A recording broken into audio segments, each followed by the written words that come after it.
Hi friends, welcome to my channel. ఈరోజు video చాలా ఇంట్రెస్టింగ్గా ఉందండి. వీడియోని ఎక్కడ స్కిప్ చేయకుండా ఎండ్ వరకు చూసేయండి. ఇక అమర్ రాథోడ్ కారులో వెళ్తూ ఉంటారు.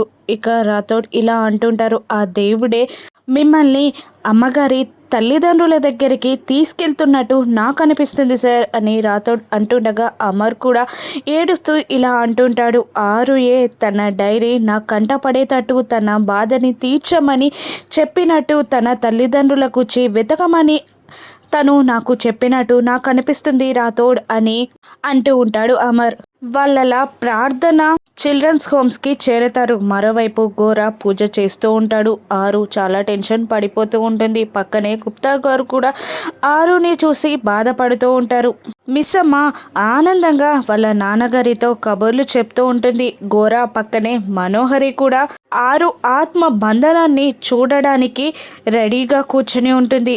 ఇక అమర్ ఆ పట్టు కండవాన్ని తీసుకొని ఆ ప్రార్థన చిల్డ్రన్ హోమ్ దగ్గరికి వెళ్ళి నా భార్యతో వాళ్ళ పేరెంట్స్ వదిలిపెట్టిన వస్తువు ఇదే అని ఆ కండువాన్ని చూపిస్తూ ఉండగా, ఇది చాలు సార్, మేడం వాళ్ళ పేరెంట్స్ ఎవరో తెలియడానికి అని అంటూ ఆ రిజిస్టర్లో వెతుకుతూ ఉంటుంది. అవును సార్, సరస్వతి మేడం గారికి అక్టోబర్ 30వ తారీఖున మేమే ఆ పాపని అప్పగించాం అని అనగానే అమర్ రాథోడ్ ఇద్దరు సంతోషపడుతూ ఉంటారు. ఇక అమర్ ఇలా అంటూ ఉంటాడు, నా ఆరుని ఎక్కడి నుండి తీసుకొచ్చారో తెలుస్తుందా అని అడుగుతుండగా, చెక్ చేసి చెప్తాను సార్ అని అంటూ మళ్ళొక రిజిస్టర్లో వెతుకుతూ హిమాయత్ నగర్ దగ్గరలో ఉన్న అంబేద్కర్ ఆశ్రమం నుండి మేము ఆ పాపని తీసుకొచ్చాం సార్ అని అంటూ ఉండగా, అక్కడ వెతికితే ఏదైనా ఆధారాలు దొరుకుతాయా అని అమర్ అడుగుతుంటాడు. ఖచ్చితంగా దొరికే ఛాన్స్ ఉంది సార్ అని అంటూ ఉంటుంది ఆ వార్డెన్. సరే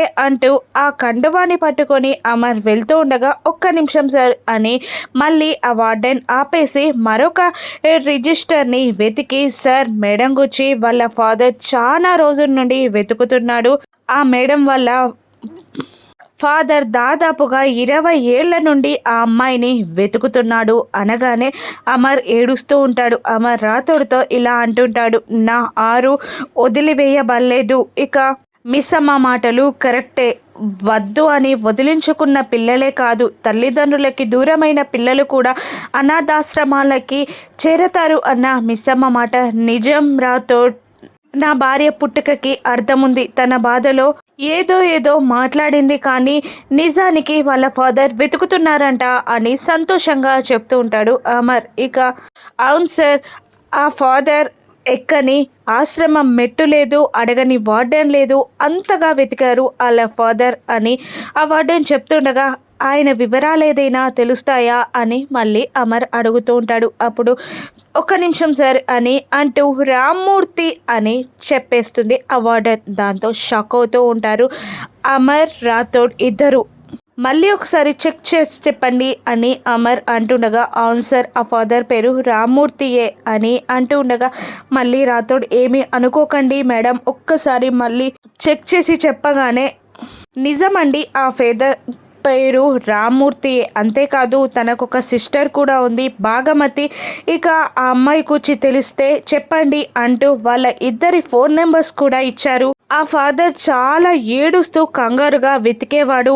ఆ అమ్మాయిని తలుచుకొని రోజు లేదంటూ నా దగ్గర వాపోయేవాడు సార్ అని ఆ వార్డెన్ అంటుండగా, అమర్ ఏమీ మాట్లాడకుండా అక్కడ నుండి బయటికి వచ్చేస్తూ ఉంటాడు. థ్యాంక్ యూ మేడం అని అంటూ రాథోడ్ కూడా బయటికి వచ్చేస్తూ ఉంటాడు. మరోవైపు ఆరు ఇలా అంటుంటుంది, గుప్తా గారు మీరు కూడా నాతో పాటు ఉన్నారు కదా, ఇక ఆ ఘోర పూజని భగ్నం చేద్దాం పదండి అని అనగానే సరే అంటూ వాళ్ళు ఘోర పూజ దగ్గరికి వెళ్తూ ఉంటారు. ఇక ఘోర పూజ చేస్తూ నవ్వుతూ ఆత్మ ఇక్కడికి వస్తుంది మనోహరి అని అరుస్తూ ఉంటాడు. ఇక అక్కడికి వాళ్ళిద్దరూ వస్తారు. ఇక ఆ మంత్రాలని ఆరు భరించలేక చెవులు మూసుకుంటూ ఉంటుంది.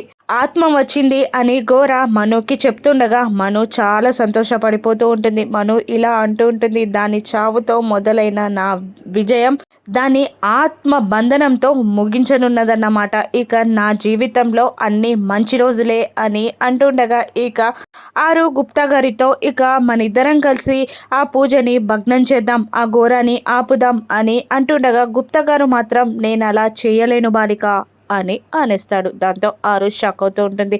నన్ను ఆడుకోవడానికి ఇది టైం కాదు గుప్తా గారు అని అంటుండగా, లేదు నేను చెప్పేది నిజమే, ఈ విషయం నీకు బాధ కలిగించవచ్చు కానీ నేను చెప్పేది నిజమే. నేను నీకు ఎటువంటి సాయం కూడా చెయ్యలేను. ఎందుకంటే ఇది నీ తలరాత. నువ్వు కోరి చేసుకుంది. నువ్వు రమ్మంటే రాలేదు. నువ్వు లిఖించుకున్న రాత కాబట్టి నువ్వు అనుభవించి తీరాల్సిందే. నేను ఎటువంటి సాయం చేయలేను అని గుప్తా గారు చేతులు ఎత్తడంతో ఆరు చాలా టెన్షన్ పడిపోతూ ఉంటుంది. అది కాదు గుప్తా గారు, ఇప్పుడు గనక నేను వాడికి దొరికితే వాడు చాలా అక్రమాలు చేసిస్తాడు, అందరికీ తల నొప్పిలా తయారవుతాడు, చాలా ఘోరాలే చేస్తాడు అని అంటుండగా, నేను చెప్పేది నువ్వు శ్రద్ధగా విను. నేను కాదు వాడిని ఆపాల్సింది నువ్వే.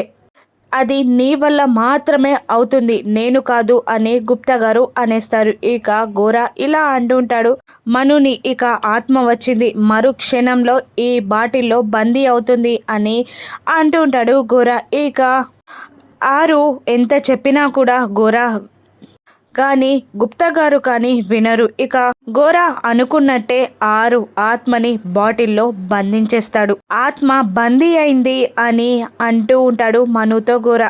మను సంతోషానికి అవధులు ఉండవు. ఇక మరోవైపు బయటికి వచ్చిన అమర్ బాధగా ఉండడం చూసి రాథోడ్ మాట్లాడుతూ ఉంటారు. ఏంటి సార్ ఈ విచిత్రం అని అంటుండగా అమర్ ఇలా అంటుంటారు, ఆరు బాగి ఇద్దరు సొంత అక్క చెల్లెల్లా నమ్మలేకపోతున్నాను. ఆరు కన్న తండ్రి రామూర్తి గారా అని అంటుండగా, అవును సార్ నేను నమ్మలేకపోతున్నాను. మీరు ఎప్పుడు అనేవాళ్ళు కదా వాళ్ళిద్దరూ ఏదో జన్మలో అక్క చెల్లెళ్ళని. కాదు సార్, ఈ జన్మలోనే వాళ్ళు అక్క చెల్లెలు. అసలు మనం మన కళ్ళ ముందే ఉన్న నిజాన్ని మనం కనిపెట్టలేకపోయాం. మేడం గారి కథ ఎక్కడ అంతమైందో మిస్సమ్మ కడ అక్కడే మొదలవ్వడం ఏంటి? తన రక్తాన్ని చిందించి తన రక్తాన్ని తానే కాపాడుకుంది సార్ మిస్సమ్మ అని అమ్ముని కాపాడిన విషయం గుర్తు చేస్తూ ఉంటాడు రాథోడ్. అవును అని అమర్ అంటూ ఉంటాడు. ఇక దేవుడు కావాలనే మిమ్మల్ని ఇద్దరిని కాపాడినట్టి కలిపినట్టున్నారు. ఇక బాగి మీరు ఇద్దరు ఆ దేవుని నిర్ణయం ప్రకారమే కలిసినట్టున్నారు. ఇక మిస్సమ్మ తన అక్క కుటుంబాన్ని కాపాడడానికి, తన అక్క కుటుంబానికి రక్షణగా ఉండడానికే మన ఇంటికి చేరినట్టుంది. దేవుడు రచించినట్టు అన్ని గూటి పక్షులు ఒక్క కాడికే చేరినట్టు ఇలా చేరినట్టున్నారు సార్.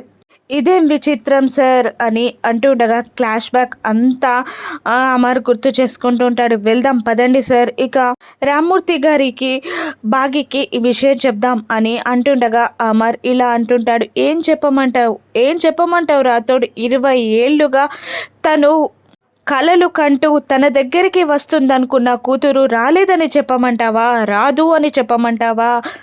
మిస్సమ్మకి నీ ఎదురు చూపులు వ్యర్థమైపోయాయని చెప్పమంటావా? మీ అక్క తిరిగి రాదు అని చెప్పమంటావా? ఏం చెప్పమంటావు? ఆ పెద్ద ఆయన గుండా ఆగేలా చేయమంటావా? నిజం తట్టుకొని మిస్సమ్మ రామూర్తి గారు నిలబడగలరంటావా? తన అక్క కోసం ఎదురు చూస్తున్న మిస్సమ్మ ఈ నిజం తెలిసి తన అక్క చనిపోయిందని తెలిసి తను తట్టుకోగలదా అని అమర్ అడుగుతూ ఉంటాడు. ఇక రామూర్తి సైలెంట్గా ఉండిపోతాడు. ఇక గోరా దగ్గర బంధించబడిన ఆరు ఆత్మ ఏ విధంగా గోరాని అంతం చేసి బయటికి రానుందో, బాగి రామూర్తుల ముందు తన అక్క ఆరు అని నిజం బయటపడుతుందా? ఆరు చనిపోయిందని తెలిసి రామ్మూర్తి గారు తట్టుకోగలరా? అమర్ నిజం దాచిపెడతాడా? రాను ఎపిసోడ్స్లో చూద్దాం. Thank you for watching.